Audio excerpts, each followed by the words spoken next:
मोहम्मद गने sports analyst अलजेंड के इस वक्त वीरी के इस अच्छे मैं कहूँगा खूबसूरत ग्राउंड से आपसे स्पोर्ट्स टॉक शो के लिए हाजिर हूँ।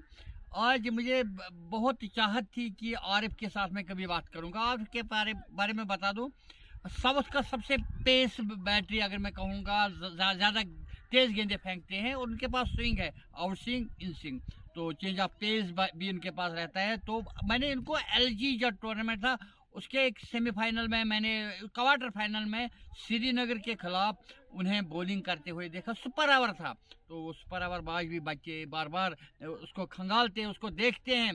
तो खालिद बट और अगर मैं कहूँगा वसीम रजा या ओवैस शाह को सुपर ओवर में उन्होंने 2 विकेट लिए और इस तरह से उन्होंने अनंतनाग को क्वार्टर फाइनल तक पहुंचाया। और उसके बाद सेमीफाइनल की अगर बात करूं जो मट्टन में हुआ कुपवारा के खिलाफ, उसमें भी उसने 4 विकेटें ली। जबरदस्त गेंदबाज है। आपका खैर मकदम है आरिफ स्पोर्ट्स शो में। जो आपने सुपर ओवर किया था, क्या लग रहा था? खालिद बट जैसा बैट्समैन आगे और वसीम रजा जैसा बैट्समैन, उसके बाद ओवैस शाह, तो दिमाग में क्या चल रहा था? बिस्मिल्लाहिर्रहमानिर्रहीम। पहले तो दिमाग में यही चल रहा था कि खाली 7 ही रन थे, तो मैंने पहले ही से कैप्टन को बोला कि मैं 7 रन डिफेंड कर सकता हूँ। तो फील्डिंग जो थी, फील्डिंग मैंने कैप्टन से बात की थी, मुझे ये फील्डर बाहर चाहिए। वसीम रज़ा आया था और खालिद बट आया था। खालिद बट बहुत अच्छा प्लेयर है, नो डाउट उसने वैली में बहुत लीगें जिताई होगी, लेकिन मेरा माइंड सेट यही था कि ये मुझे मारने जाएगा। तो मैंने थोड़ा बॉल को खींचा पीछे, तो उसको मैंने पहली बॉल थी मैंने उसको विकेट टू विकेट बॉल किया, तो उसने सिंगल ले लिया। तो दूसरा जब वसीम भाई आया था स्ट्राइक पर, तो मेरा माइंडसेट यही था कि मैंने उसको मैच में आउट स्विंग पर खिलाया था। मैंने ये ट्राई करना था कि मैं इसको बॉल अंदर लेके चलूँ, क्या पता ये बोल्ड हो जाएगा।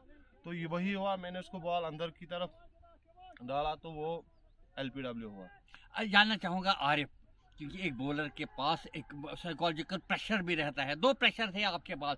सुपर ओवर में 7 रन डिफेंड करना मुझे लगता है एक बॉलर के लिए। खालिद बट का प्रेशर आपके ऊपर कितना था कि खालिद बट जैसा बल्लेबाज आपको खेल रहा है सुपर ओवर में, तो किस तरह की दिमाग में क्या चल रहा था? दिमाग में यही चल रहा था कि मैं उसको बॉल रेंज में नहीं दूंगा, क्योंकि मैंने उसका बहुत मैच देखा, मैं उसका फैन भी था। इससे पहले मैंने उसको काफ़ी बार देखा कि वो सीधे बल्ले से ज़्यादा खेलता है। खालिद बट पहले से ही मुझे पता था कि वो मुझे मारने चलेगा। अगर मैं उसको आगे बॉल दूंगा तो उसको भी मार सकता है, तो अगर मैं छोटी बॉल करूंगा वो उस पर भी ट्राई करेगा। तो मैंने यही सोचा था कि मैं उसको विकेट टू विकेट बॉल करूँ। बॉल को थोड़ा पीछे रखा है, 3 क्वार्टर लेंथ मैंने हिट किया, तो उसकी वजह से जब उसने सिंगल ले लिया तो थोड़ा सा महसूस हुआ कि नहीं, अगला बैट्समैन आया जो उतना एग्रेसिव नहीं था। वसीम भाई जो वैली का अच्छा बॉलर रहा, ऑलराउंडर रहा है, JNK उसने रिप्रेजेंट किया है बहुत टाइम से। तो मैंने ये सोचा कि मैंने उसको मैच में बॉलिंग की थी, तो यही प्लान था कि उसको अंदर लेके मैं बॉल को करूँ। फाइनल में आरिफ, मैंने आपको क्वार्टर फाइनल में मैंने आपको मट्टन में तेज तरीन बॉलिंग आपने वहां की। कुपवारा को आपने बैकफुट, एक वक्त मुझे लग रहा था कुपवारा 200 के ऊपर जाएगा, लेकिन आप जब बॉलिंग करने आए तो विकेट भी आपने 4 विकेट लिए और टीम, मतलब मुझे लगता है कि आपकी बॉलिंग की वजह से आप वो मैच जीते। तो उस मैच के बारे में 2 लफ्ज़ जानना चाहूँगा। मेरा माइंड सेट यही था कि मैंने कल सुपर ओवर में अच्छी बॉलिंग की, तो आज भी यही था।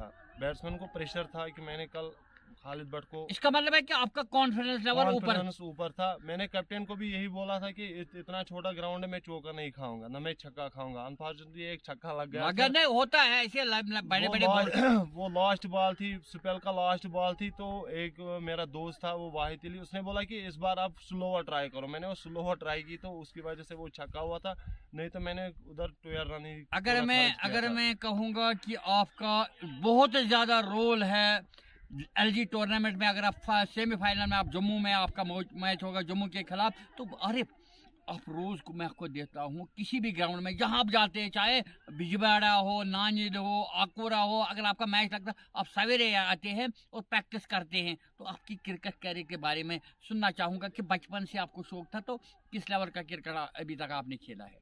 अनफॉर्चुनेटली मैंने अभी तक स्टेट रिप्रेजेंट नहीं किया है। तो 2016 से मैं ट्रायल्स में गया श्रीनगर, तो मैं तब अंडर 19 गया था, तो शॉर्ट लिस्ट में आया था। फिर मुझे स्टैंड बाय में रखा गया था अंडर 19 में, तो वो लास्ट ईयर था मुझे अंडर 19 का। तो उसके बाद मैं कंटिन्यू ट्रायल्स को जा रहा था। तो 23 में मुझे टीम में नाम आया था एक बार, तो उसके बाद मुझे नहीं खिलाया गया था। तो उस नया बॉलर आया था पहलगाम एक्सप्रेस जिसको बोलते हैं वसीम, वो मेरा क्लोज फ्रेंड है, उसने खेला था उस टाइम, तो मैंने उस टाइम नहीं खेला। आरिफ, आपसे जानना चाहूँगा कि अगर मैं लेवल की ऊपर लेवल की बात करूँगा, हर बच्चे का इंस्पिरेशन होता है। अगर बैटिंग कोई करता है तो उसका कोई इंस्पिरेशन आपका। अगर मैं बॉलिंग की बात करूँगा वर्ल्ड इंटरनेशनल लेवल पर, आप किस बॉलर को यूट्यूब पर सर्च करते हैं? मैं ज़्यादातर पैट कमिंस को लाइक करता हूँ और इंडिया में मैं मोहम्मद शमी को लाइक करता हूँ। बहुत अच्छी बात है। आपसे जानना चाहूँगा कि एक चूंटी को जब हम देखते हैं वो चढ़ती है, गिरती है, चढ़ती है, लेकिन उसका एम होता है कि मुझे गोल है, शर्मा आने वाला है, मुझे कुछ अपने लिए राशन। तो क्या आप समझते हैं कि आप बिल्कुल आपको लगता है कि एक वक्त आएगा जब आप रणजी लेवल का ये मुश्ताक अली खेलेंगे, क्योंकि आपकी बॉलिंग में जो धार है तो आगे जाने की ज़रूरत है, कभी हिम्मत मत हारो। तो जानना चाहूँगा किस तरह की आपको तैयारी लगती है आपकी तरह से कि आप आगे जो रणजी लेवल या मुश्ताक अली उसके लिए किस तरह की तैयारी आप कर रही हैं? तो 2 साल से मैंने लोकल क्रिकेट पूरा बंद ही किया था। मैंने सोचा कि मैं अपने फिटनेस पर ध्यान दूँ, क्योंकि मैं 1-2 साल फिटनेस पर बहुत काम कर रहा था। तो अब मैंने यही सोचा कि मैं अगर अपने फिटनेस पर काम कर रहा हूँ तो मुझे थोड़ा बहुत स्किल्स की ज़रूरत है, मुझे अपनी स्किल्स में थोड़ा डेवलप चाहिए। तो मैं अभी बॉलिंग कर रहा हूँ, नेट में जाता हूँ, अपने अच्छे टारगेट को मैं मिस नहीं करता हूँ। जहाँ मुझे लगता है कि इन चीज़ों पर काम करना, मैं वहाँ पर काम करता हूँ। आप क्या कहेंगे, लेकिन मैं एज ए क्रिकेट एनालिस्ट मैं आपको बताते चलूँ, टाइम विल कम शॉर्टली आप बहुत ऊंचा क्रिकेट खेल। क्योंकि आज मैं वीरी आया था, सुबह से आप यहाँ ग्राउंड के चक्कर लगा रहे थे, तो मुझे लगता है कि आपके पास इंस्पिरेशन है आगे जाने की। तो वक्त आएगा। ये थे आरिफ, जिनका सुपर आवर आज भी बच्चे यूट्यूब पर जाते हैं, उसको सर्च करते हैं। तो आरिफ, आपने स्पोर्ट्स टॉक शो के लिए हमारे साथ बात की, आपका बहुत बहुत शुक्रिया।